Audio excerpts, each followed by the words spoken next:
এখানে লেখছে 2/1 অর্থাৎ অর্ধেক এর সমতুল ভগ্নাংশ নির্ণয় করি।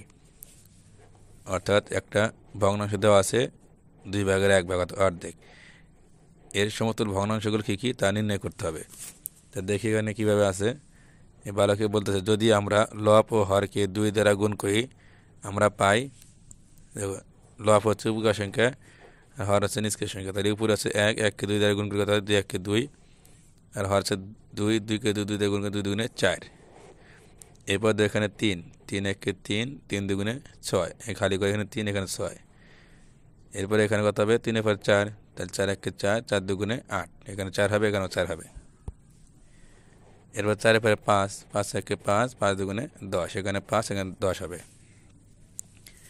এখান থেকে কি আছে কোনো ভগ্নাংশের লব ও হরকে একই সংখ্যা দ্বারা গুণ করলে যে ভগ্নাংশ পাওয়া যায় তা পূর্বে ভগ্নাংশের সমতুল। অর্থাৎ লব এবং হরকে যদি আমরা একই সংখ্যা দিয়ে গুণ করি, তবে এখানে কী করছে প্রথমে 2 দিয়ে গুণ করছে, এবার 3 দিয়ে, এবার 4 দিয়ে, এবার 5 দিয়ে। আমরা যদি একই সংখ্যা দিয়ে গুণ করি তাহলে কি পূর্বের ভগ্নাংশের সমতুল। অর্থাৎ এই যে পূর্বে যে ভগ্নাংশ আছে 2/1 এর সমতুল। কীভাবে সমতুল হয় দেখো, যদি আমরা এটাকে ভাঙি তাহলে কী হয়, এখানে আমরা 5 দিয়ে গুণ করে করতে পারছি 5 একে 5 2 10, এখানে যদি আমরা ভাগ করে দিই কত হয় যে 5 দিয়ে ভাগ করে 5 একে 5, 5 2 10, কী হলো অর্ধেক কিন্তু হলো, মানে এরা সমান হয়ে গেল। আবার এটা যদি আমরা ভাগ করে দেবো কত হয়, এই 4 1কে 4 দিয়ে ভাগ করে 4 1কে 4, 4 2 8, 1/2 অর্থাৎ 2/1।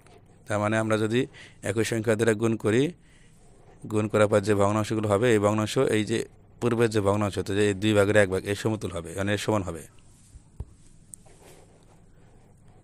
এরপর দেখো ভালো কি বলতেছে, আমরা কিভাবে সহজে সমতুল ভগ্নাংশ খুঁজে বের করব। অর্থাৎ কিভাবে সহজে সমতুল ভগ্নাংশগুলো খুঁজে বের করব এই কথা বলতেছে। এখানে বালিয়া কি বলতেছে, চলো খুঁজে দেখি। আমরা 2/1 ও 4/2 সমতুল ভগ্নাংশ দুটি নিয়ে দেখি। অর্থাৎ এই দুটি ভগ্নাংশ নিয়ে দেখতেছে কিভাবে খুঁজে বের করা যায়। তাহলে দেখি খুঁজে বের করছে। দেখো এখানে দুইটি ভগ্নাংশ নিচ্ছে 2/1 ও 4/2। এটা কি করছে, এই যে এই পাশের লবকে এই পাশে হর দিয়ে গুণ করছে, উপকার সংখ্যা থেকে এই পাশে নিচের সংখ্যায় গুণ করা হয়েছে, আবার এই পাশে নিচের সংখ্যা থেকে এই পাশে উপকার সংখ্যা দিয়ে গুণ করা হয়েছে। দেখো এই যে এখানে নিচে আছে 2, এই 2 দিয়ে উপকার দিয়ে গুণ করছে 2 2 4, আবার এই উপকার 1 থেকে নিচে 1 4 দিয়ে গুণ করছে কত 4 1কে 4। এরপরে কি দাও, দুটি ভগ্নাংশের লব ও হর পরস্পর গুণ করলে যদি গুণফল একই হয় তবে ভগ্নাংশ দুটি সমতুল হবে। অর্থাৎ এই যে এ পাশের উপকার সংখ্যা এবং এ পাশের নিচের সংখ্যা, আবার এ পাশের নিচের সংখ্যা এবার উপকার সংখ্যা গুণ করার পর যদি গুণফল একই হয়, যেমন যেখানে 2 4 হয়েছে, মানে এখানে গুণফল যেখানেও 4 হয়েছে এখানেও 4 হয়েছে, তার মানে এটা সমতুল ভগ্নাংশ। তাহলে আমরা দেখলাম কিভাবে সমতুল ভগ্নাংশ নির্ণয় করতে হয়। সমতুল ভগ্নাংশ নির্ণয় করতে হলে একই সংখ্যা দ্বারা গুণ করতে হয়, এবং সমতুল ভগ্নাংশ আমরা কীভাবে বের করব, খুঁজে বের করবো, সেই জন্য আমাদের কী করতে হবে, এই যে উপকার সংখ্যার সাথে নিচের সংখ্যা, নিচের সংখ্যার সাথে উপসংখ্যা গুণ করতে হবে। তাহলে আমরা বুঝতে পারবো এরা সমতুল কিনা। যদি আমাদের এখানে দুটি গুণফল মিল না মেলে তাহলে বুঝবো এরা সমতুল নয়।